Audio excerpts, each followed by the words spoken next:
Salut à toutes et à tous, j'espère que vous vous portez bien. Oui, j'ai un peu changé. Que vous allez bien, que bon, le moral, vous gardez le moral. Hein. De toute façon, on n'a pas le choix. Hein. L'espoir fait vivre, comme on dit, donc il faut garder espoir. Bon, je vais parler de votre pays, tant aimé, la France. Et voilà, il y a un peu de l'Europe aussi. Vous voyez, je vais un peu diversifier. Bon, bien sûr, dedans, toujours le truc un truc bien dégueulasse. Alors, cette fois-ci, je vais essayer de le faire en premier. Enfin, dans le début, vous voyez. Et après, on va garder les trucs un peu plus légers, un peu plus sympathiques pour la fête. Voilà, on va essayer. Donc, on va commencer. Ben, déjà, on va prendre. Alors, je sais pas. Ben, écoutez, on va prendre la Chine, hein, puisqu'on y est. Alors, eux, ils doivent toujours se cracher. Mais bon, on attend toujours. Donc, ils sont toujours en phase. Vous voyez, mais ils n'ont pas encore atterri. Chine, nouveau crash immobilier en vue. La croissance de l'économie risque de décevoir. Capital. Un an et demi après la levée des restrictions sanitaires en Chine, un nouveau crash immobilier se profile à l'horizon. Bon, c'est l'AFP. Hein. Ouais, non, parce que maintenant, on a ou Reuters ou l'AFP. Voilà, on n'a plus de journalistes. Je ne sais pas où ils sont passés les journalistes. Enfin bon, ouais, les prix au plus bas depuis 10 ans. Un logement, ah ouais, 111 000 euros. Ça va, c'est pas au bord d'une rivière, dans une rue piétonne. Enfin, une voie piétonne. Ah, ça doit être trop beau. Alors, mais dire qu'on retrouvera le même niveau de vente qu'avant la crise n'est pas réaliste. Ah oui, surtout qu'eux, en plus, leur démographie est en train de. C'est un peu comme en Inde. Il paraît. Ah, ben, très beau. Voilà, j'ai oublié de vous dire. Je suis pas content. Il a invité un mec là sur l'Inde. Très intéressant. Parce que vous voyez comme quoi vous faites des idées sur un pays, fait à travers ce que vous montre à la télé, parce que du coup, et en fait pas du tout. Voilà. Les prix des logements neufs devraient encore fondre cette année de 15 à 20%. Environ 5% de croissance cette année. Ah oui, comparé aux 12. Ah oui, non, c'est sûr. Bah oui, pendant le Covid, hein, moi j'ai acheté tout sur Amazon, hein, AliExpress, vous voyez, où c'est que vous vouliez acheter en fait. Donc on va partir sur les States. Ah ouais, non, non, mais il paraît que ça a été catastrophique. Le Monde, le naufrage de Joe Biden lors du débat télévisé contre Donald Trump aux États-Unis. Bah, c'est sûr qu'entre, comme j'ai dit ici, un truc est dégueulasse et un truc est dégueulasse, bah, tu prends le moins dégueulasse. On guette les réparties. Putain, tu crois que Joe Biden il va avoir des réparties? Non, non, mais lol. Désastre pour le président démocrate. Eh ouais. Alors, le locataire de la Maison Blanche avalant les consonnes, réduisant des mots à l'état de borborithme. Hein? Je sais pas ce que ça veut dire. Bon, je doute que c'est des blablabla, tu vois, et que le nom borborithme, tu vois. Le président était malade, ont prétendu des conseillers. Ah ouais, non, ça fait longtemps qu'il est malade. Hein. Alors, le milliardaire républicain, lui, n'a nullement semblé perturbé par la. Ah bah oui, c'est sûr. Alors, celui-ci, lent et imprécis, Joe Biden, hein, a souvent été bousculé, ratant la plupart de ses pics, alors qu'il les avait probablement préparés en amont. On a enfin vécu Medicare, a-t-il lancé, alors que son intention était de se féliciter d'avoir maintenu ce système. Alors, le président semblait mal à l'aise, incapable de s'adapter au format des 2 minutes imparties. Ah bah oui, c'est sûr. Bah, c'est-à-dire le temps que, tu vois, la phrase arrive. Oreille. Donc, logiquement, cerveau. Voilà. Traitement de l'information. Cherche à l'intérieur où est l'information. Et après, et ça ressort par la bouche. Tu vois, voilà. Le problème, c'est que lui, le temps, alors, pas de souci pour que ça arrive, mais alors, à l'intérieur, le traitement de l'information est assez lent. Tu vois, voilà. Et ouais, si affaibli, si excessivement protégé par son. C'est une honte à l'humanité, ça. Ah oui, non, non, je vous promets, c'est une honte. Parce que, encore, tu prends un mec comme Macron. Bon, ça va, il est jeune, il est dynamique. Bon, c'est fou furieux, mais il est jeune, il est dynamique, tu vois. Mais quand tu es la première puissance. Fait normalement, logiquement, ton président te représente. Donc, nous, le nôtre, il est jeune, il est actif, en tout cas pour la destruction de la France, ça c'est sûr. Et donc, en fait, c'est les Français qui l'ont élu. Par exemple, les Américains, ouais, mais non, mais c'est le gouvernement américain, c'est pas les Américains. Ouais, bah, fait, c'est quand même bien les Américains qui ont élu Joe Biden. Fait, je veux dire, fait, officiellement, on est OK. Donc, quand nous, on réélit 2 fois Macron, c'est que le peuple, il se représente en lui. D'accord? Donc, si tu as un psychopathe, tordu, pédophilisé, tu vois, qui fait tout et n'importe quoi, ça veut dire que la population, c'est pareil. Elle le met en tant que président pour représenter, justement, les Français. Nous, ça va, c'est psychopathe, fou furieux, ok, il n'y a pas de souci.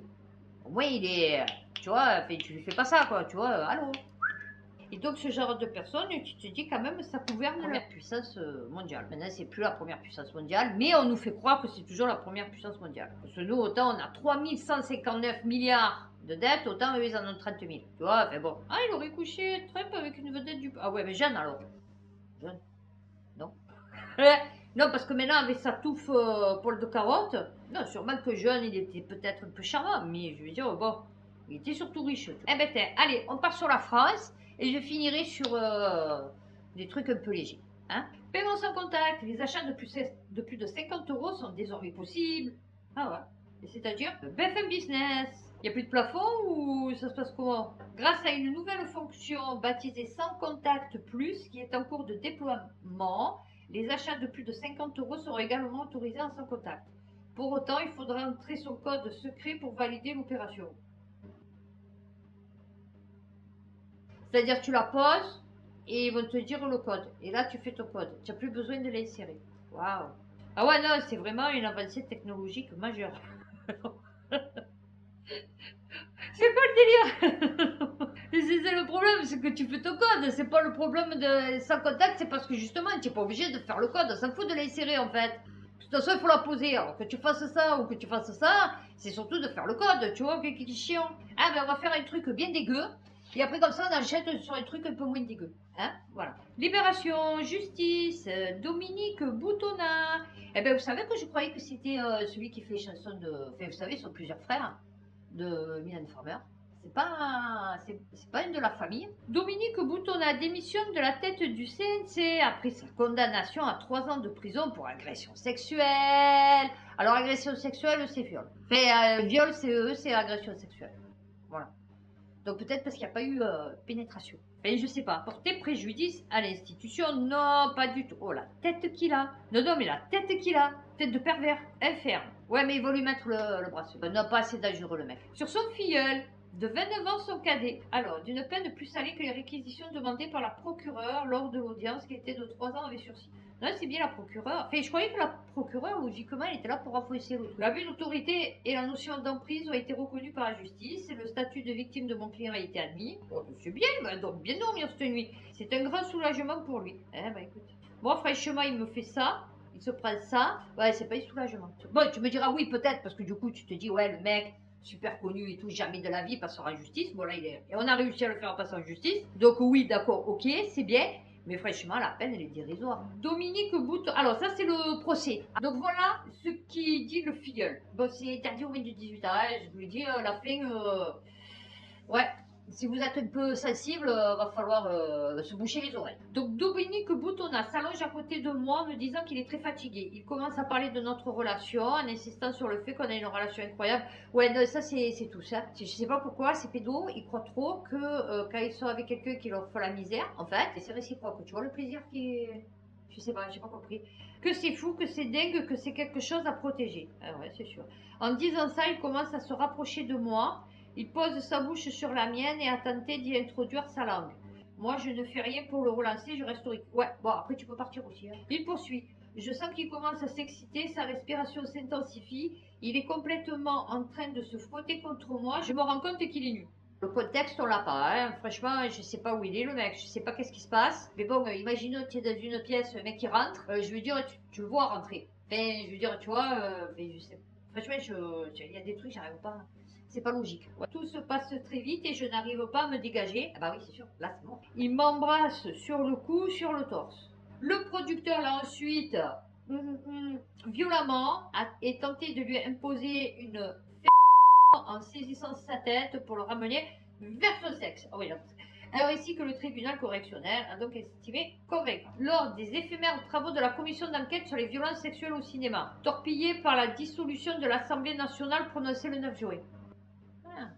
On apprend des choses. Par Emmanuel Macron, la députée des écologistes Francesca Pasquini avait demandé à Olivier Henrard, qui représentait le CNC à la place de Dominique Boutonnat, s'il avait connaissance de comportements problématiques de son patron. Cette question faisait suite à une enquête publiée quelques jours plus tôt par Libération, faisant état de scènes malaisantes survenues lors de soirées ou d'événements culturels. Sous serment, le nouveau directeur du CNC avait alors répondu: pour ma part, je n'ai jamais été témoin d'aucun comportement de mon président de nature à me mettre mal à l'aise. ou à mettre en difficulté l'institution qu'il représente. Ben, c'est-à-dire que si toi déjà c'est normal, donc du coup tu l'as pas vu le truc. Je sais pas si c'est pas le frère du truc. Hein. Bon voilà, comme ça j'ai fait la partie dégueu. Allez, on continue. Bruno Le Maire. Ah ouais, non, mais j'en ai une. Ah ben non, ben alors attendez, je vais d'abord vous faire Bruno Le Maire. Et après, on va enchaîner, voilà, sur ce que j'ai. Ça m'a fait rire, hein. Non, non, il n'y a que lui pour faire ça. Non, non, moi je vous l'ai dit, il n'y a que lui pour faire ça. Je vous jure, il y a un problème. Il y a un problème. Il y a une dissonance cognitive. Non, non, je vous promets, c'est le souci. Bruno Le Maire, ministre de la faillite, était l'invité de BFM. 1000 milliards d'euros de dette, Bruno Le Maire dénonce une escroquerie et un non-sens, car ce chiffre doit être rapporté à la richesse créée. Hein? Bug. Bug. Ah ouais, erreur 404. Je pense que tu vois, les dettes n'ont aucun rapport avec la richesse créée. Tu vois, ça n'a aucun rapport. Tu peux créer énormément de richesse et être super endetté. Enfin, je veux dire, tu vois, c'est ce rapport avec la choucroute. Parce que si tu dilapides tout l'argent, oui, c'est sûr que bon, la richesse. Donc, je vous avais lu la dernière fois que Sopiquet, c'était terminé. Conso, ces deux magasins où vous aimez faire vos courses vont disparaître le 1er juillet 2024.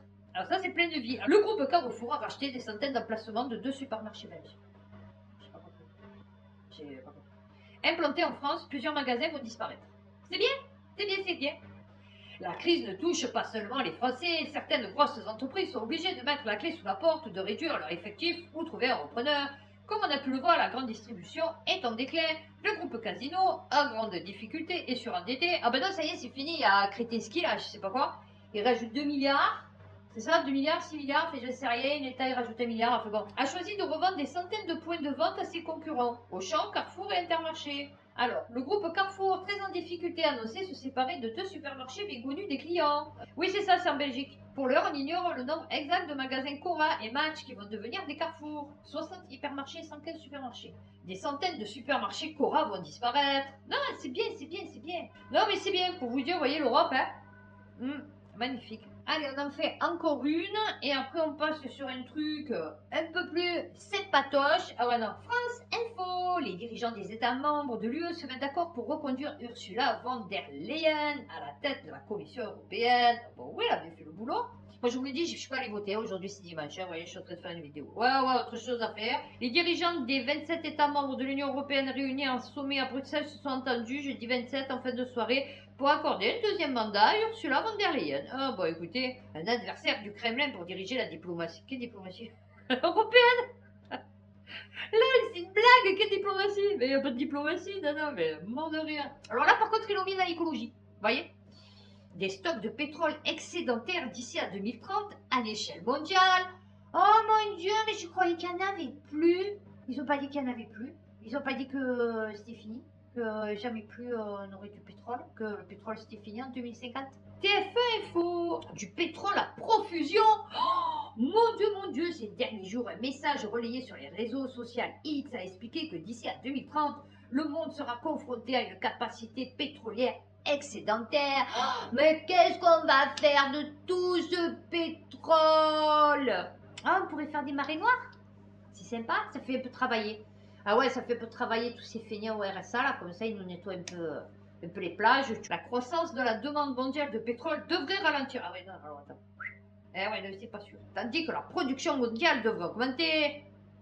La capacité totale d'approvisionnement devrait atteindre près de 114 millions de barils par jour d'ici à 2030, soit 8 millions de barils par jour de plus que la demande mondiale prévue. Ah ouais, mais il n'y en a plus. Ah ouais, non, il n'y en a plus. Tu tues un papier dessus. Ah ouais, non, il n'y en a plus. Le charbon, le pétrole et le gaz sont responsables de plus de 75% des émissions mondiales de gaz à effet de serre et près de 90% de toutes les émissions de dioxyde de carbone. Mon Dieu, mon Dieu, mon Dieu, on va tous mourir. Ah ouais, non. Voilà. Non, c'est bien. Bah écoutez, vous voyez comme quoi, hein. Entre la vie réelle et la vie qu'on vous explique dans les journaux, fait à la télé surtout, du coup dans les journaux on trouve, s'il y a une différence. Eh ouais. On va finir sur ça, sur des gravures précolombiennes. Magnifique. Beaux-Arts. Ah, un serpent de 43 mètres et 1000 autres gravures précolombiennes géantes découvertes en Amérique du Sud. Oh tiens, les photos, je vous les mets. Hein. Je pense que vous allez être déçus. Ouais, je pense que vous allez être déçus. Et oui, parce que maintenant je sais faire, donc t'as qu'à faire, maintenant je le fais. Donc, un serpent géant de 40 mètres et 1000 gravures dévoilées en Amérique du Sud. Ok, donc ça m'intéresse. Dans la jungle, à la frontière entre la Colombie et le Venezuela, près de la rivière de l'Orinoco, les d'animaux sont gravés sur des falaises de 70 km. Et tu te demandes comment ça se fait qu'ils n'ont jamais vu ça avec des satellites. Tu vois, le plus souvent, il s'agit de quadrupèdes et d'oiseaux de profil ainsi que des figures humaines en plan qui peuvent être situées au-dessus. D'accord, ok. Non, c'est pas mal. Donc, pour une fois, alors, oui, d'accord, ok, là, ça doit être une espèce de mille pattes. Bon, là, c'est un mec, hein, je me doute. Là, c'est une espèce de lézard. Bon, mais il lui manque la tête. Ça, c'est une espèce de serpent. Ok, ça, sûrement une télé carrée. D'accord. Ah, non, ça, ok.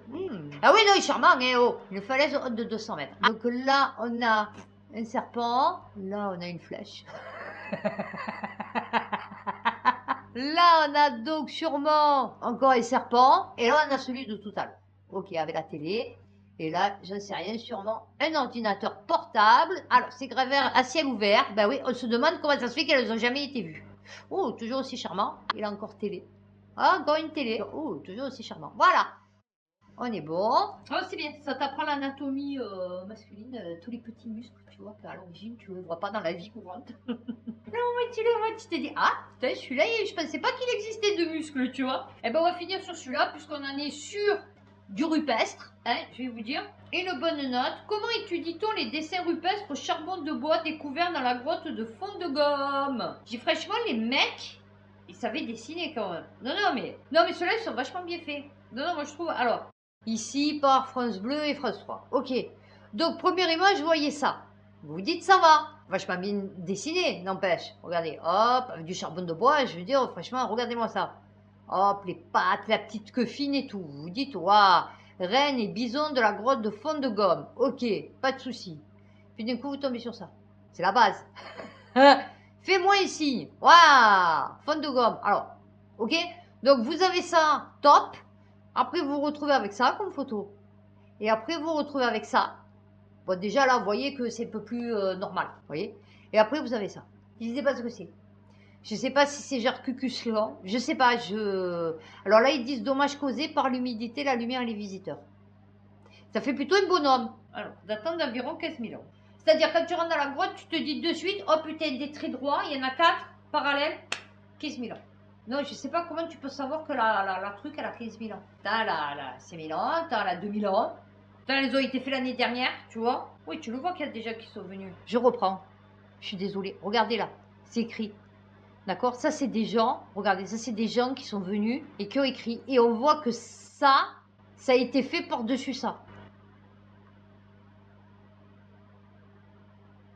Vous voyez ce que je veux dire? Déjà, celle-là, peut-être, elle a été faite déjà par des gens qui ont écrit ça. Tu vois? Voilà. Non, mais déjà, tu vois, ça, franchement, je sais pas ce que ça représente. Peut-être un escalier, je ne sais rien, une échelle. Enfin bon. Et ça, il n'y a aucun rapport avec la choucroute, les trois. Je vous explique. Bon, voilà. Donc déjà, vous savez que c'est de la merde. Allez, c'est bon. Voilà. Ben, on aura terminé sur de la merde, comme d'habitude. Voilà. Hein, parce que du coup, de toute façon, avec eux, c'est toujours pareil. C'est toujours du n'importe quoi. Ouais, non, mais... Bon ben voilà, ben cette semaine rien de fou, hein, vous avez remarqué. Prochaine vidéo, ben je sais pas, sûrement courant de la semaine prochaine. Ouais, je sais pas, j'ai des soucis avec la caméra aussi, enfin j'ai des soucis avec tout, hein, à ce moment. J'espère que cette vidéo vous aura plu, n'hésitez pas à liker, à vous abonner, la petite cloche. Et d'ici ma prochaine vidéo, prenez soin de vous, faites attention à vous et puis à bientôt pour une prochaine vidéo.